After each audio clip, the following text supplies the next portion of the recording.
नमस्कार दोस्तों, बहुत बहुत स्वागत है आप सभी का अनअकैडमी पे। स्क्रीन पे आप न्यूज़ देख सकते हैं। That is again a very serious news, जहां पे बोला गया है कि स्विट्जरलैंड ने इंडिया को सस्पेंड करा है फ्रॉम मोस्ट फेवर्ड नेशंस। जहां पे ये क्लॉज जो है वो किसके अंदर मेंशन है? डबल टैक्सेशन अवॉइडेंस अग्रीमेंट के अंदर। और अगर मैं बात करूं स्विट्जरलैंड की, तो आप सभी को ये चीज़ पता होगी कि स्विट्जरलैंड जो है एक बहुत ही बड़ा जरिया है जहां पे इन्वेस्टमेंट जो है वो करी जाती है हमारे इंडिया के अंदर। और यहाँ पे जो इतना बड़ा स्टेप लिया गया है स्विट्जरलैंड के द्वारा, स्विट्जरलैंड गवर्नमेंट के द्वारा, तो कौन कौन सी चीजें, कौन कौन सी रीजंस ऐसे हैं जो कि इस चीज के पीछे रहे हैं कि जो गवर्नमेंट है, स्विट्जरलैंड गवर्नमेंट है, उसने इतना बड़ा स्टेप जो है वो लिया है, और क्या क्या चीजें हैं और इनका इम्पैक्ट हमारी कंट्री के ऊपर कैसे पड़ेगा, ये सारी चीजें आज की वीडियो में हम डिस्कस करने वाले हैं। बट उसको स्टार्ट करने से पहले one good news for all of you is कि अनअकैडमी पे चल रहा है of, that is 50% of. But हमेशा की तरह ऑफ के साथ साथ इस बार हम कुछ स्पेशल करना चाहते हैं, and that special thing for all of you is कि यहाँ पे एक्सटेंशन पीरियड जो है वो बढ़ाया गया है। फॉर एग्जांपल, अगर आप प्रिपेयर कर रहे हैं 2025 एग्जामिनेशन के लिए और आप सब्सक्रिप्शन लेते हैं 9 मंथ की, ठीक है, आप सब्सक्रिप्शन लेते हो 9 मंथ्स की, तो आपको एक्सटेंशन मिलेगी उतनी ही इक्वलेंट मंथ्स की। फॉर एग्जाम्पल, आप 9 मंथ्स की सब्सक्रिप्शन ले रहे हैं तो आपको प्लस फ्री में मिलेगी 9 मंथ्स की और सब्सक्रिप्शन। और यहाँ पे बेनिफिट क्या होने वाला है कि जब आप बात करते हो हमारे अनअकैडमी से पढ़ने की, तो यहाँ पे टॉप एजुकेटर्स आपको प्रॉपर मेंटरशिप भी प्रोवाइड करते हैं और प्रॉपर सिलेबस कवरेज भी देते हैं, ठीक है। तो यहाँ पे अगर आप 9 मंथ्स की, अगर मैंने 9 मंथ्स की बात करी, तो यहाँ पे 9 आपको एक्स्ट्रा मंथ्स दिए जाएंगे। अगर मैं बात करूँ 24 मंथ्स की, तो आपको 12 मंथ्स एक्स्ट्रा दिए जाएंगे। और यहाँ पे अगर मैं बात करूँ 36 मंथ्स की, तो आपको करना कितना पे है? सिर्फ आपको 18 मंथ्स का पे करना है और आपको एक्स्ट्रा जो एक्सटेंशन है वो फ्री ऑफ कॉस्ट दी जाएगी, that is of 18 months again. तो यहाँ पे बहुत अच्छा ऑफर और बहुत अच्छी अपॉर्चुनिटी आप सभी के लिए अवेलेबल है। करना सिर्फ ये है कि आपको खुद को एनरोल करना है, जाके आपको परचेज करना है, वो भी 50% ऑफ पे चल रहा है। तो यहाँ पे ये जो डील है वो बहुत ज्यादा कॉस्टली नहीं है। आपके फ्यूचर का सवाल है, आपके यू कैन से कि आपकी स्टडीज का सवाल है, आपके फ्यूचर का सवाल है। आपको यहाँ पे जाके सिर्फ करना ये है कि आपको जो हमारा यू कैन से कि जो कोर्स है उसको परचेज करके आपको सिर्फ ये चीज, इसका फायदा लेना है और दूसरे लोगों को भी बताना है। So coming back to the news, यहाँ पे हमने डिस्कस करा कि स्विट्जरलैंड ने सस्पेंड करा है इंडिया को from the most favoured Nations. और ये किस यू कैन से अग्रीमेंट के अंदर है? That is in the agreement double taxation avoidance agreement, ठीक है। अब ये जो इतना बड़ा स्टेप जो है that has been taken by the Swiss government, ये क्यों लिया गया है, इसके पीछे क्या क्या रीजंस रहे हैं? तो अगर मैं बात करूं, यहाँ पे एक स्टेटमेंट रिलीज करी गई थी स्विस गवर्नमेंट के द्वारा 11 दिसंबर को कि हम इतना बड़ा स्टेप जो है वो ले रहे हैं। बट यहाँ पे जो चीज मेंशन करी है, इसके पीछे जो मेन रीजन मेंशन करा है स्विट्जरलैंड गवर्नमेंट ने, वो ये मेंशन करा है कि कुछ ऐसे डिसीजंस लिए गए थे हमारी सुप्रीम कोर्ट के द्वारा 2023 के। अगर मैं नेस्ले केस की बात करूं, ये नेस्ले केस भी अभी हम आने वाली स्लाइड्स में डिस्कस करेंगे, तो गवर्नमेंट ने ये चीज, स्विट्जरलैंड गवर्नमेंट ने ये चीज मेंशन करी है कि जो सुप्रीम कोर्ट का डिसीजन रहा था उस टाइम पे, उसको मद्देनजर रखते हुए हमने ये जो डिसीजन है वो लिया है। बट क्या ये चीजें उस टाइम पे रही थी, और सुप्रीम कोर्ट का क्या ऐसा डिसीजन रहा था जिसको मद्देनजर रखते हुए जो हमारी स्विट्जरलैंड गवर्नमेंट है उसने इतना बड़ा डिसीजन जो है वो लिया है, ठीक है। तो यहाँ पे मैंने बताया है कि एक स्टेटमेंट रिलीज करी गई थी हमारे स्विट्जरलैंड गवर्नमेंट के द्वारा, कहाँ पे? हमारे 11 नवंबर को। और अगर मैं इस पर्टिकुलर स्टेटस की बात करूं, that is most favoured nation, तो यहाँ पे आपको याद रखने की जरूरत है that it originally entered into in 1994 और इसकी अमेंडमेंट हुई थी 2010 में, ठीक है। और अगर मैं बात करूं इस डिसीजन की, तो स्विट्जरलैंड गवर्नमेंट ने बोला है कि हम इस चीज को सस्पेंड करेंगे और हम इसको कायदे कानून के हिसाब से हम इसको ऑपरेट भी करेंगे 1 जनवरी 2025 से, ठीक है। बट अगर मैं बात करूं कि इसके पीछे क्या क्या रीजंस रहे हैं, तो सबसे बड़ा रीजन जो हमारे स्विट्जरलैंड गवर्नमेंट ने बोला है वो ये है कि एक सुप्रीम कोर्ट के द्वारा जजमेंट दी गई थी, डिसीजन लिया गया था हमारे सुप्रीम कोर्ट के द्वारा, जिसको मद्देनजर रखते हुए हमने इतना बड़ा डिसीजन जो है वो लिया है।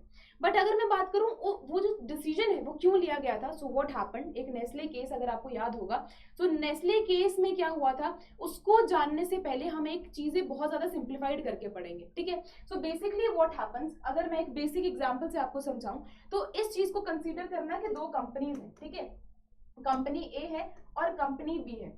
और ऐसा तो है नहीं कि एक ही कंट्री में जो कंपनी है उधर ही वहां पे सारे ऑपरेशन जो है वो होते हैं, है ना। अगर कोई फॉरेन की कंपनी है उसके ऑपरेशंस इंडिया में भी होंगे, और अगर कोई इंडिया की कंपनी है तो उसके ऑपरेशंस बाहर वाली फॉरेन कंट्रीज में भी होंगे, ठीक है। सो हम दो कंट्रीज को कंसीडर कर रहे हैं, किसको, कंट्री ए को एंड कंट्री बी को। अब यहाँ पे हम कंसीडर करेंगे कि कुछ हमने शेयर्स वगैरह खरीदे थे, जो कंपनी है वो प्रॉफिट में चल रही है, ठीक है। बट आपको एक चीज, अगर आपने एक वर्ड पढ़ा होगा, एक आप टर्मिनोलॉजी अगर आपको पता होगा, तो वो टर्मिनोलॉजी है डिविडेंड। क्या है वो टर्मिनोलॉजी है? Dividend, that is dividend.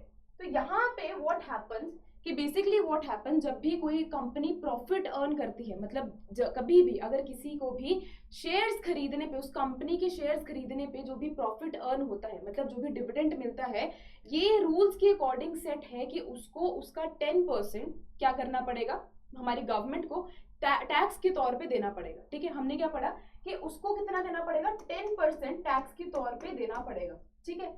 But अगर कोई कंट्री आउटसाइड कंट्री है, ठीक है, यहाँ पे अगर मैं बात करूं, यहाँ पे कोई कंट्री है, आउटसाइड कंट्री है, और अगर मैं बात करूं हमारी ए कंट्री की, तो consider it as a part of OECD, ठीक है। ओईसीडी का इसको पार्ट समझिए। अब यहाँ पे ओईसीडी की अगर बात करूं तो ये क्या है, it is the organization for economic cooperation and development, ठीक है। और यहाँ पे आपका टास्क ये है कि आपको खुद से जाके सर्च करना है कि कितनी कंट्रीज ऐसी हैं जो कि हमारी ओईसीडी का पार्ट है, ठीक है। और यहाँ पे हमने क्या बात करी कि जो ए कंट्री है वो किसका पार्ट है, ओईसीडी का पार्ट है, और ये कितना पे कर रही है, 10% डिविडेंड जो है वो पे कर रही है। बट सी कंट्री कितना पे कर रही थी, सी कंट्री पे कर रही थी सिर्फ 5%, सी कंट्री सिर्फ पे कर रही थी 5%, मतलब 5% टैक्स जो है वो सी कंट्री पे कर रही थी गवर्नमेंट को। बट सडनली सी country wants to become a part of OECD group, ठीक है। अब जो सी कंट्री है उसको पार्ट बनना है ओईसीडी का, और अगर मैं अग्रीमेंट के हिसाब से देखूं तो ऑटोमेटिकली व्हाट हैपेंस कि जितना भी सी कंट्री पे कर रही है, ठीक है, जितना भी सी कंट्री पे कर रही है, अगर वो इससे कम है, इससे मतलब अगर वो 10% से कम है, तो इट ऑटोमेटिकली हैपेंस कि अगर ये ओईसीडी का पार्ट बनती है तो सारी कंट्रीज, जितनी भी रहती कंट्रीज है, वो भी कम पे करेंगी। मतलब अगर ये पार्ट बनती है किसका, ओईसीडी का, तो जो रेस्ट ऑफ द कंट्रीज है वो भी कितना पे करेंगी, 5% ही पे करेंगी। This happened in Nestle case also. But यहाँ पे आपत्ति दिखाई किसने, हमारी गवर्नमेंट ऑफ इंडिया ने। अब गवर्नमेंट ऑफ इंडिया ने ये बोला कि ये जो डिसीजन है जो कि लिया गया है, जो कि ऑटोमेटिक डिसीजन है, क्या कि वो जो भी अगर फॉर एग्जांपल जो सी कंट्री है, if that becomes a part of OECD, तो उसको डिविडेंड कम पे करना पड़ेगा। और इसके अगेंस्ट होके हमारी गवर्नमेंट ने बोला कि ऐसा नहीं होगा, अगर ये डिसीजन लेना है तो सबसे पहले अमेंडमेंट होगी हमारे भी टैक्स में, दैट इज चेंजेस होने चाहिए हमारे सेक्शन 90 के according, that is income tax act के अंदर अगर चेंजेस होंगे तो बाकी जो भी हमारा डिविडेंड में चेंजेस होंगे उसमें भी चेंजेस लाए जाएंगे। बट बिफोर दैट हमारा जो इंडियन इनकम टैक्स एक्ट है उसमें भी चेंजेस आने पड़ेंगे, ठीक है। सो ये जो डिसीजन है वो लिया गया किसके द्वारा, गवर्नमेंट ऑफ इंडिया के द्वारा। और यहाँ पे नेस्ले केस में क्या हुआ कि जब भी नेस्ले केस की बात आई, जब भी नेस्ले ने जो भी हमारा जो डिविडेंड है वो पे करा उसने 5%, ठीक है, जो कि एकदम अगेंस्ट गवर्नमेंट जो है वो उसके अगेंस्ट गई। उसने बोला कि नहीं 5% नहीं पे करना है, आपको पे करना है 10%। और ये जो केस है वो लेके जाया गया हमारे कहाँ पे, हमारे हाई कोर्ट में ये केस लेके गए, और वहां पे बोला गया कि ये जो डिसीजन है, जो 5% उन्होंने पे करा है, that is correct in nature, 5% ही उनको पे करना है। दैट बिकेम अगेन रॉन्ग, उसके अगेंस्ट जो है वो गवर्नमेंट गई, और उसके बाद ये केस गया हमारे सुप्रीम कोर्ट में, जहाँ पे ये बोला गया कि जो हमारी गवर्नमेंट है वो सही बोल रही है, ऑटोमेटिक रूट जो है वो नहीं बनना चाहिए, रादर देन हमारे इनकम टैक्स, जो हमारे इनकम टैक्स एक्ट है उसमें भी चेंजेस आने चाहिए। फिर उसके बाद ये जो चीजें हैं या फिर जो कम है, जो हमारा डिविडेंड कम हमें पे करना है, उसको हम ध्यान में रखेंगे, ठीक है। और यहाँ पे जो स्विट्जरलैंड गवर्नमेंट है उसने यही रीजन दिया है कि हम ज्यादा डिविडेंड या फिर जो डिविडेंड पे टैक्स है वो हम ज्यादा क्यों पे करें। अगर हमारा ऑटोमेटिक रूट अगर बनता है कि अगर कोई भी फॉरेन कंट्री अगर if it wants to become a part of the OECD nations, तो यहाँ पे क्या होगा कि हम भी कम डिविडेंड पे करेंगे। तो इसी चीज के अगेंस्ट जाके जो स्विट्जरलैंड गवर्नमेंट है वो उसने डिसीजन लिया है। और यहाँ पे जो मैंने सी कंट्रीज की बात करी थी, यहाँ पे आप जान लीजिए कि इंडिया ने साइन करा था tax agreement with Lithuania, and Colombia under which tax rates were lesser than the other OECD countries। तो जहां पे मैं सी ग्रुप की बात कर रही थी, तो यहाँ पे मैं बात कर रही थी किसकी, लिथुआनिया की एंड कोलंबिया की। तो ये जो कंट्रीज हैं ये सिर्फ पे कर रही थी 5%, ठीक है। और ये जब पार्ट बनी हमारी OECD कंट्रीज का, तो यहाँ पे ऑटोमेटिक चीज बन गई कि जो बाकी कंट्रीज हैं वो भी कितना लेस डिविडेंड पे करेंगे, ठीक है। ये जो चीज है वो ऑटोमेटिक बन गई। बट इसके अगेंस्ट हमारी जो गवर्नमेंट है उसने जाके बोला कि यहाँ पे ऑटोमेटिक रूट फॉलो नहीं होगा, रादर पहले चेंजेस लाए जाएंगे हमारे इनकम टैक्स एक्ट में, दैट इज अंडर सेक्शन 90। सबसे पहले इसमें चेंजेस लाए जाएंगे, फिर उसके बाद ये डिसाइड करा जाएगा कि जो 5% है उतना पे करना है या फिर 10% पे करना है, ठीक है। तो ये जो सारा मामला है, ये जो सारा केस है वो ये है। बट समझने की यहाँ पे जरूरत है that a big step has been taken by the Swiss government, but इसका ज्यादा से बहुत ज्यादा बड़ा इंपैक्ट पड़ेगा हमारी गवर्नमेंट पे भी, या फिर हम इंडियन नेशन की अगर बात करें, हमारी कंट्री के बारे में बात करें, तो इसके ऊपर भी बहुत ज्यादा इंपैक्ट पड़ेगा। अब वो कैसे पड़ेगा, तो स्विट्जरलैंड की अगर मैं बात करूं तो यहाँ पे इन्वेस्टमेंट जो है, हेवी इन्वेस्टमेंट करी जाती है हमारे इंडिया के अंदर, ठीक है। और अगर मैं सीधा सीधा लॉस बोलूं तो यहाँ पे बोला जा रहा है कि $100 बिलियन का सीधा सीधा लॉस है, क्योंकि एक अग्रीमेंट या फिर यू कैन से एक प्लान डिजाइन करा गया था जहां पे बोला था कि इन्वेस्टमेंट हम करेंगे इंडिया में over 15 years of period by 4 Nations, जहां पे ये जो 4 नेशंस है ये डिसाइड करा गया था, दैट इंक्लूड स्विट्जरलैंड ऑल्सो। ये डिसाइड करा गया था कि जो 4 नेशंस हैं वो मिलके इन्वेस्टमेंट करेंगे हमारे इंडिया में, जहां पे ये चीज बोली गई थी कि 15 साल के पीरियड में $100 बिलियन की जो इन्वेस्टमेंट है वो होगी, जो कि अभी हाईली रिस्क पे है, क्योंकि this status has been taken away by the Swiss government. यहाँ पे बोला जा रहा है कि जो इतना हैवी अमाउंट की इन्वेस्टमेंट है ये भी रिस्क पे है, क्योंकि इन्वेस्टमेंट जो है ये जो, अगर मैं मोस्ट फेवर्ड नेशन की बात करूं तो यहाँ पे इन्वेस्टमेंट जो है वो पीछे कहीं ना कहीं हो सकती है और इंडिया से ये मौका जो है वो छीना जा सकता है। और अगर मैं इसके साथ साथ बात करूं तो यहाँ पे ऑफ कोर्स अगर मैं स्विट्जरलैंड की बात कर रही हूँ तो सबसे पहला जो इम्पैक्ट है, जो बिग इम्पैक्ट हो सकता है हमारी कंट्री के ऊपर, वो डायरेक्टली किसके ऊपर है, इन्वेस्टमेंट के ऊपर, ठीक है। वो डायरेक्टली किसके ऊपर है, हमारी इन्वेस्टमेंट के ऊपर है, और हमारी कंट्रीज की जो हमारी कंपनीज जो ऑपरेट कर रही हैं उनके ऊपर भी ज्यादा से ज्यादा इम्पैक्ट पड़ेगा। क्योंकि यहाँ पे मैंने आपको चीज बताई कि 10% गवर्नमेंट बोलती है कि आपको डिविडेंड पे करना पड़ेगा, और जो हमारी कंट्रीज बाहर स्विट्जरलैंड में ऑपरेट कर रही हैं, तो आपको ये चीज समझनी पड़ेगी कि जो हमारी कंट्रीज भी बाहर ऑपरेट कर रही है उनको भी ज्यादा से ज्यादा टैक्स देना पड़ेगा, दैट इज ऑफकोर्स 10%। तो यहाँ पे अगर लेने की बात करी गई है तो हमें भी डायरेक्टली नुकसान है, क्योंकि हमारी जो कंट्रीज ऑपरेट कर रही हैं स्विट्जरलैंड के अंदर, उनको भी क्या करना पड़ेगा, ज्यादा से ज्यादा टैक्स देना पड़ेगा। सो ये है सारी न्यूज, इसके पीछे का जो मेन रीजन है वो ये दिया गया है, और ये चीज बोली गई है कि ये जो स्पेशल स्टेटस है वो हटाया जाएगा हमारी स्विट्जरलैंड गवर्नमेंट के द्वारा।